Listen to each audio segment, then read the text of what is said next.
Hello and welcome to another motorcycling video.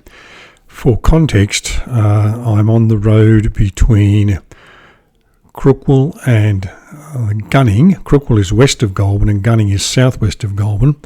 Gunning is a small village, and depending on which sign you read, there are either 1,000 people live there or 500 people live there. It was established in the 1850s and it's a centre of some of the finest wool growing area, or one of the finest wool growing areas in Australia. It exists mainly as a sort of service town for the farming community, but of late it's become something of a satellite suburb of Goulburn, Yass and Canberra.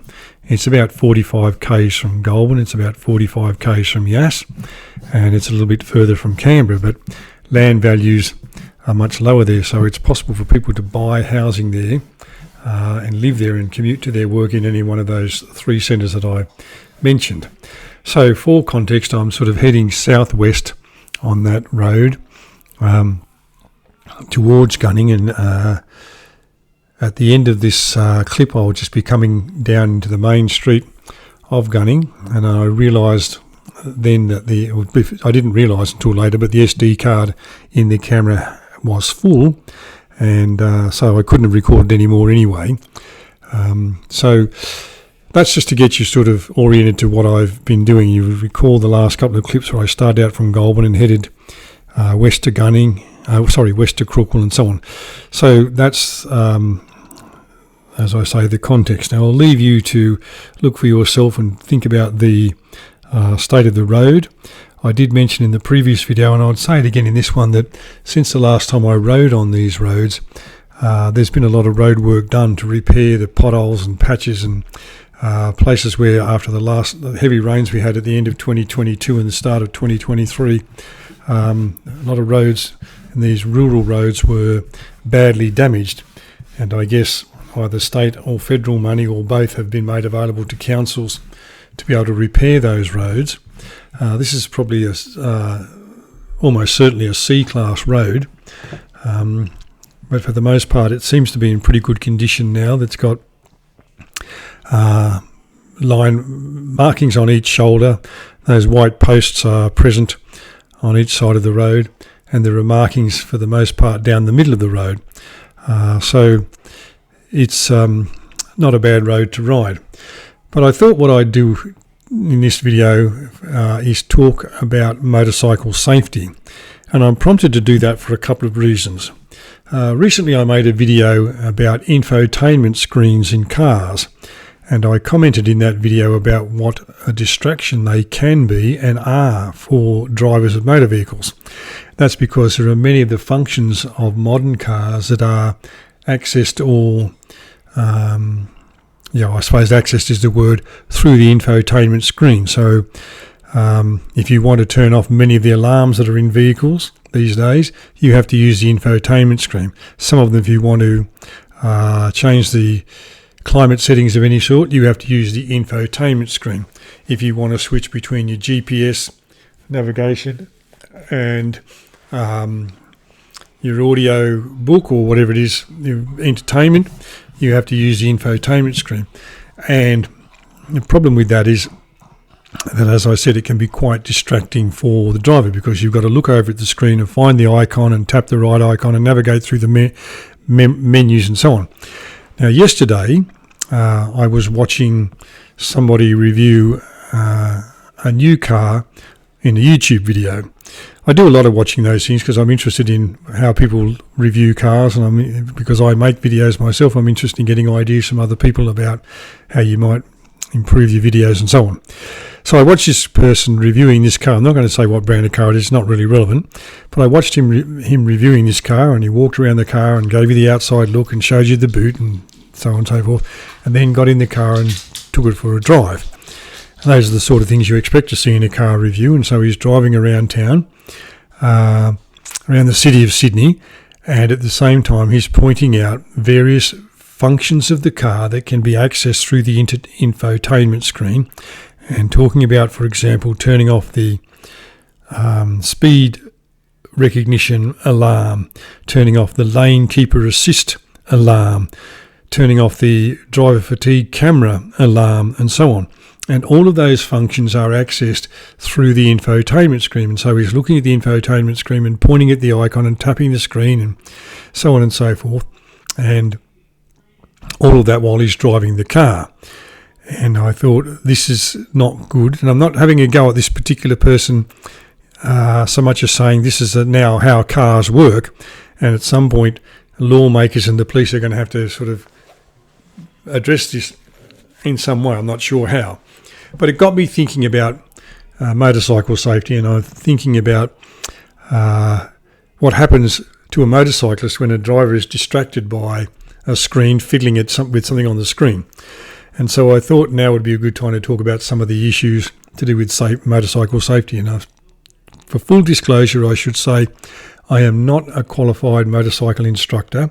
I have no qualifications in that area at all, and I'm not going to tell you how to make a U-turn or how to make how to counter steer or any of those sort of things. I'm going to make some what I think of general observations about safety on motorcycles, or safety and motorcycles, that are based on common sense, I think. And I'll leave you to do whatever it is you think is appropriate with whatever you hear and see in this video. So, to me, motorcycle safety comes down to two fundamentals. Number one is the things that you can control, and number two is the things that you can't control. The things that you can control are all to do with you, your bike, your riding style, and so on. The things you can't control are all those other things that are out there on the road. You can't control the weather. You can't control the road conditions. You can't control what other drivers are going to do. You can anticipate or try and anticipate what another driver is going to do, but you can't control what they do. So let's just work on the things that you can control and see what they might have to do with your safety as a rider. Now, in my view, probably the single most important thing about staying safe on a motorcycle is being visible. Now, what I mean by that is that everybody else on the road can see you. You can't physically make your bike any bigger than it is. So if you're on a sports bike or a crotch rocket, as some people refer to them, or you're on a little scooter, or whatever your bike is, it is a certain physical size. And you may be able to put some reflectors on it or some more lights on it, or you put some tassels on the handlebars or something like that. But you physically can't make the bike any bigger than what it is. And all the things that are on the bike, like the lights and the blinkers and reflectors and so on, are all in proportion to the rest of the size of the bike. So the visibility thing comes down to you as a rider making yourself clearly visible to people around you. And that sort of starts with the clothing you wear. MC Rider, who's a guy who lives in Texas in the United States, and he has a YouTube channel called MC Rider, and he is a qualified motorcycle instructor. He was talking about a study that had been conducted in New Zealand recently that showed that the colour of your helmet had a lot to do with your safety. Now, I don't have the details of the study, but he said that this study found that people who wear white helmets are less likely to be involved in accidents than those who wear the other two popular colours, which are black and red. Now, the argument put there is simply that white is a distinctive, clear colour that stands out in almost every circumstance. Drivers will notice it, and so they'll notice you. So the first thing is your choice of helmet. Black is a very popular colour, but it's not necessarily the best one in terms of your visibility as a rider. Then there is the rest of the clothing that you wear. The black leather jacket seems to have been a part of motorcycling since, I guess, motorcycles were invented, but certainly since the days of the Wild One movie with Marlon Brando and Lee Marvin. But it may not, again, be the best colour in terms of your visibility. There are full leathers that come in different colours, and there are other jackets like Dry Rider and so forth that come in other colours that are more visible. But whatever it is that you choose as the clothing you wear, make sure it is proper protective clothing with knee pads, elbow pads, shoulder pads and so on. Or if you're going with the Kevlar jeans, make sure they're good high quality Kevlar jeans, not some cheap pair, because when it all comes down to it, all that's between you and the road is the Kevlar and the denim, or the dry rider jacket and its padding and so forth. Where possible, make sure that the clothing has piping, or at least some reflective patches somewhere on the jacket, and perhaps around near the ankles of the pants, so that when you're riding at night, those things will be reflected. The light of cars behind you will be reflected by those patches on your gear. So, first part of visibility is the helmet you wear and the clothing you wear, so that you can clearly be seen. Now, I know not everybody is a fan of the high-vis vest and so on, but the reason that they're adopted is because they are high-vis, people can see them, and they have an impact apparently on people's perceptions of road workers and emergency services personnel and so on. Now, the second part of visibility, I think, is to do with when you're on the road, where you ride and how you ride. And you think, well, okay, we ride on the left, so I ride in the left lane. What's the big deal? Well, if you ride a two-wheel bike, I guess you have sort of three positions within the lane where you can ride. My bike is a Can-Am Spider. It's almost as wide at the front as a small hatch, so I don't have quite the same options as everybody else, but my bike is big enough to be seen by the person that's in front of me and the person that's behind me, whereas your two-wheel sports bike may not. So your options are that you can ride in the middle of the lane, so you are in the centre of the rear windscreen of the vehicle in front of you, and therefore you're in the rear view mirror, and the driver of that vehicle, every time they look up at their rear view mirror, will see you. You want them to see you. You want them to know that you're there, so that if they make any sudden movements or not, or have to stop quickly or so on, they're aware that there's a motorcyclist behind them, and they have to try and factor that into their thinking. You can ride sometimes closer to the centre line, so that you're in the driver's wing mirror as well, and clearly in the driver's wing mirror, as a way of saying, well, look, I'm here, I'm still here, take notice of me, I'm still here. Sometimes you could ride to the left of the vehicle, not right on the shoulder, because the shoulder, like on this road that I'm riding on now, can often be uneven and broken and be a bit dangerous. But you can ride to the left of the